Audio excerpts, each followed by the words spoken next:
আইপিএলে এখন সবথেকে বড় প্রশ্ন, কেকেআর কি নিজেদের পায়ে নিজেরাই কুড়াল মারছে? যে অজিঙ্কা রাহানেকে আমরা শান্ত মাথার জাদুকর ভাবতাম, সেই রাহানেই কি এখন কলকাতা নাইট রাইডার্সের সবথেকে বড় দুর্বলতা হয়ে দাঁড়িয়েছেন?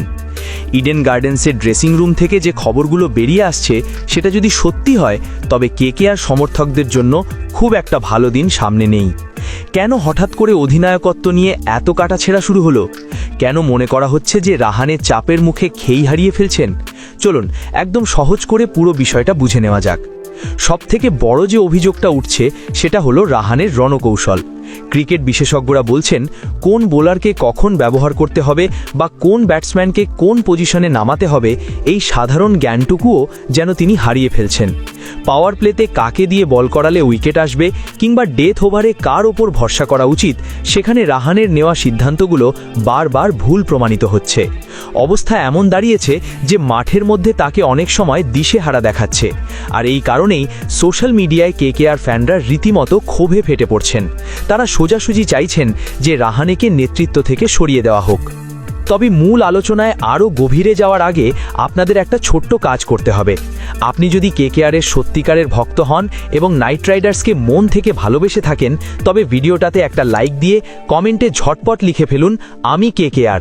আর হ্যাঁ, কেকেআরের যে কোনো খবর সবার আগে পাওয়ার জন্য ডেসক্রিপশনে দেওয়া লিঙ্ক থেকে আমাদের হোয়াটসঅ্যাপ আর টেলিগ্রাম গ্রুপে এখনই যোগ দিন।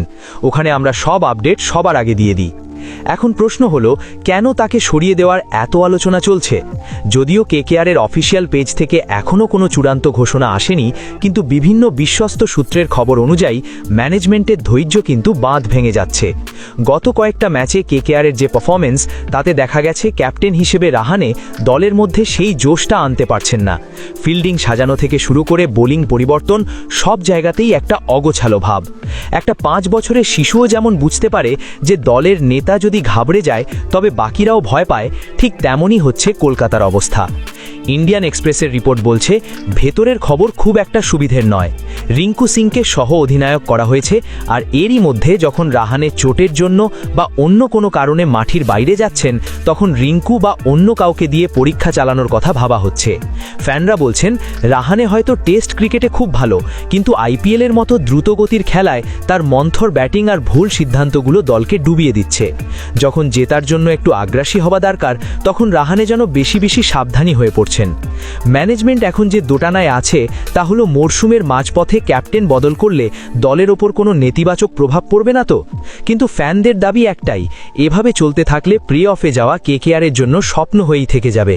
আমাদের মনে রাখতে হবে, কেকেআর একটা আবেগ, আর সেই আবেগের সাথে যখন কারো ভুল সিদ্ধান্তের জন্য খেলা হয়, তখন সমর্থকরা সেটা মেনে নিতে পারেন না।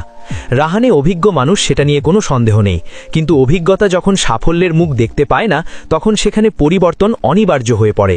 সূত্র বলছে, আগামী কয়েকটা ম্যাচই হবে রাহানের ভাগ্য নির্ধারক। যদি তিনি নিজেকে প্রমাণ করতে না পারেন, তবে খুব শীঘ্রই হয়তো আমরা কেকেআরের নতুন কোনো অধিনায়কের নাম শুনতে পাব। আপনাদের কি মনে হয়, রাহানের এই যে বারবার ভুল সিদ্ধান্ত নেওয়া, এর জন্য কি তাকে সত্যি সরিয়ে দেওয়া উচিত, নাকি কেকেআর ফ্যানদের আরও ধৈর্য ধরা উচিত? আপনাদের মনে যা চলছে সেটা অবশ্যই আমাদের জানান। আমরা আপনার কমেন্টের অপেক্ষায় থাকলাম। আর কেকেআরের পরবর্তী খবরের জন্য আমাদের হোয়াটসঅ্যাপ চ্যানেলে নজর রাখতে ভুলবেন না। কেকেআরের সাথে থাকুন। জয় কেকেআর।